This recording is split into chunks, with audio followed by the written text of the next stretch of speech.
In today's video, we are going to be talking about Delta-8 THC, specifically hemp-derived Delta-8 THC.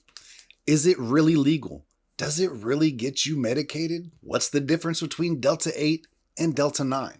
I'm going to tell you everything I think that you should know about Delta-8 in this video. I am sure by now you have heard of Delta-8. Over the last 6 months or so, I've seen it everywhere all over the internet. And to be honest, I've been extremely skeptical. I have a lot of history with hemp products, and while I do love full spectrum CBD oils and full spectrum hemp products, there is a lot of snake oil salesmen out there when it comes to CBD. Not all CBD and hemp products are created equal, and even the really good hemp products that I found, and there are quite a few, while some do a very good job of relaxing you and relieving stress and anxiety, none of them get you stoned. None of them get you any kind of inebriation. There is no intoxicating effect with any hemp product that I've ever tried. That is until now. I finally broke down and tried some Delta-8 THC, hemp-derived Delta-8 THC. And my experience was very surprising. As a matter of fact, the first time I tried these, so these are 25 milligrams a piece, right? I was so skeptical about getting stoned off of a hemp product that I took 3 of them. My normal dose from Delta-9 THC is about 20 milligrams. That is personally where I like to be. I took 75 milligrams of Delta-8 and boy howdy, ooh, there is not a whole lot of difference between these gummies and the gummies that you would get at a dispensary. There's a few differences and we're going to talk about it. So I was talking to the manager of Cassville Dispensary a while back, Charlie, who is quickly becoming one of my favorite people. Now, she knows that I suffer from an anxiety disorder. And because of that, I'm a big fan of edibles, gummies. They are longer lasting. I don't have to medicate every 30 to 45 minutes to keep my anxiety in check. I can take 1 dose now and go off to the depths of Walmart, which if you have an anxiety disorder, going to Walmart is insane. If you don't have an anxiety disorder, going to Walmart is probably almost equally as insane. So I'm a huge fan of gummies. But she had suggested that I try Delta-8 because gummies are kind of expensive. And I'm not always a big fan of being so medicated that you can't function. Sometimes that's fun. I enjoy it occasionally. But most of the time, I need to find some kind of relief to keep my anxiety and my panic in check so that I can go out into the world and function as a normal human being. So what is Delta-8 THC?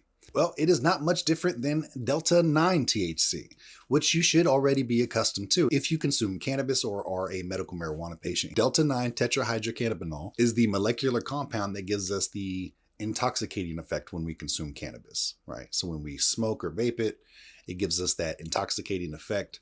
When we eat it in an edible or consume it, our liver turns that Delta-9 tetrahydrocannabinol into 11-hydroxy tetrahydrocannabinol, which is a complete different compound of itself, which gives us a more inebriating effect. It lasts longer when you take an edible. It's a little bit stronger. It doesn't take as much to get you where you need to be. So there are already different types of THC that you should be aware of. Delta-8 is another one. Now, Delta-8 is naturally occurring. It naturally occurs in cannabis, and it is derived from hemp. Hemp is just a legal definition for marijuana that has less than 0.3% THC in it. So all of the Delta-8 on the shelves that are being sold in stores is hemp derived. It comes from plants with low Delta-9 THC and actually low Delta-8 THC. Delta-8 doesn't really grow in abundance in any plant, whether it be hemp or marijuana. They actually extract it by isolating and extracting CBD. And once that CBD is isolated, they use a process that includes acids. They actually convert that cannabidiol into Delta-8 THC. So it comes out CBD, then they turn it into Delta-8 THC, and then put it back into products. So they cook it into edibles, or they put it into a mixture and spray it onto hemp flower, or turn it into a distillate into a concentrate like Delta-8 dabs or Delta-8 vape carts. And because they derive it from actual hemp, legally grown hemp, and because Delta-8 is not Delta-9, it's being sold all across the country. But how legal is it actually? Is it going to stay legal? What if you want to sell Delta-8 gummies? Should you be concerned? If you possess Delta-8 gummies and you're not a medical marijuana patient, should you be concerned? Well, to give you a little bit more information on the legality of Delta-8, here is Matt Gunther with the American Cannabinoid Association. Congress is the lawmaking body with constitutional authority to write laws and pass bills.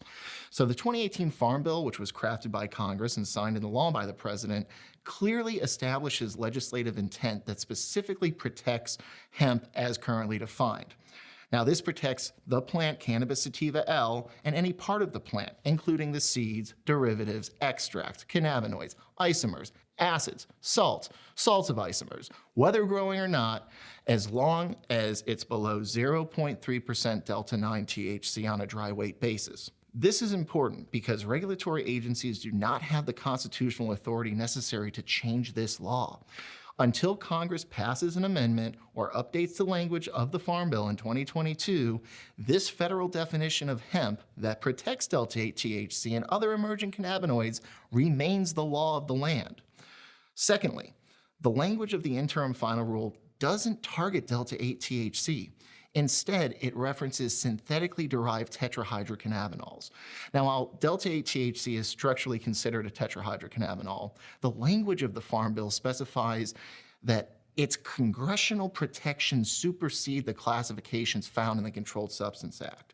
Furthermore, Delta-8 THC isn't usually synthetically derived. Now, while it can be chemically synthesized from non-hemp derived precursors, it is generally derived from hemp via the isolation of CBD.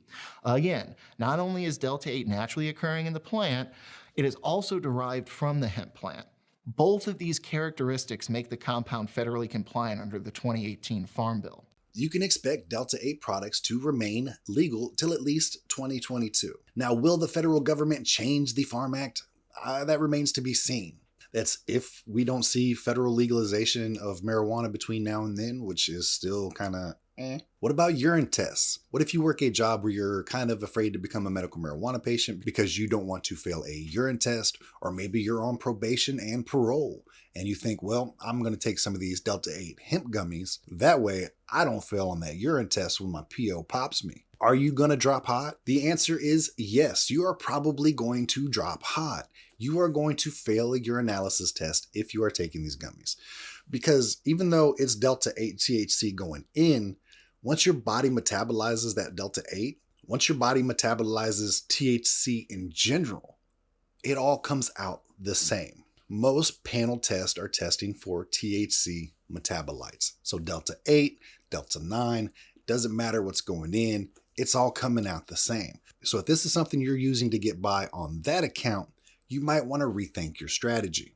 People say that it is the same high without the paranoia or anxiety that some people get from taking edibles or overdoing it when they take edibles. It does seem to be a less intense experience. So if you are a new patient that wants to try edibles, maybe you have a medical marijuana card, but you haven't tried any of the brands that are out there yet because you've heard the horror stories of people calling 911 because they thought they were going to die. In some cases, they thought they already were dead. No charges have been filed against a police officer who admits to confiscating marijuana from suspects and then baking it in brownies. And once he and his wife were full and high, they thought they'd overdosed and called 911. I think I'm having an overdose of this, so is my wife. Overdose of what? Marijuana. I don't know if it had something in it. Can you please send rescue? Did you guys have fever or anything? No, I think we're dying. Okay, how much did you guys have? I don't know. We made brownies, and I think we're dead. Time is going by really, really, really, really slow. Well, instead of being charged, Prilla. Sorry. Instead of being charged, the police department let the officer resign. His wife was not charged either. So far, police officials have not commented on the case. Now, how do you follow a story like that? Those are funny stories, but they can be scary. So if you're worried about having an experience like that, Delta-8 is a good intro into it. For me personally, I started taking Delta-8 because I can't afford dispensary prices all the time. I just can't. Most people probably can't either. Delta-8 is about half the price of Delta-9 THC. It's actually a little bit less. So if you are looking for a good intro into edibles, Delta-8 is a good place to start, in my opinion. Or if you're like me and just can't afford to hit the dispensary all the time, Delta-8 really gets me through in between those dispensary runs or caregiver drops. Delta-8 is a good replacement. Or if edibles tend to give you over anxiety, or panic attacks like they do some people, then Delta-8 might be something that you want to look into for that. Because it is less intense. I feel less anxiety, less paranoia, all of that they use to advertise Delta-8, I truly experienced, just at a less potency than you normally would feel. So just to recap, Delta-8 is hemp-derived THC. It is made from converting CBD into Delta-8 THC. It is 100% legal for now. It will make you drop on a urine test. So if you're on probation, parole, or you're in a job where that's a problem, I wouldn't recommend using this or any other cannabis products. But they do work, and they do work as described. As always, this is a subjective opinion. This is my personal experience. So let me know in the comments, have you tried Delta-8 products? What did you think about it? I am becoming a huge fan. And with the current price of edibles at the dispensaries, these may be my new go-to for quite some time.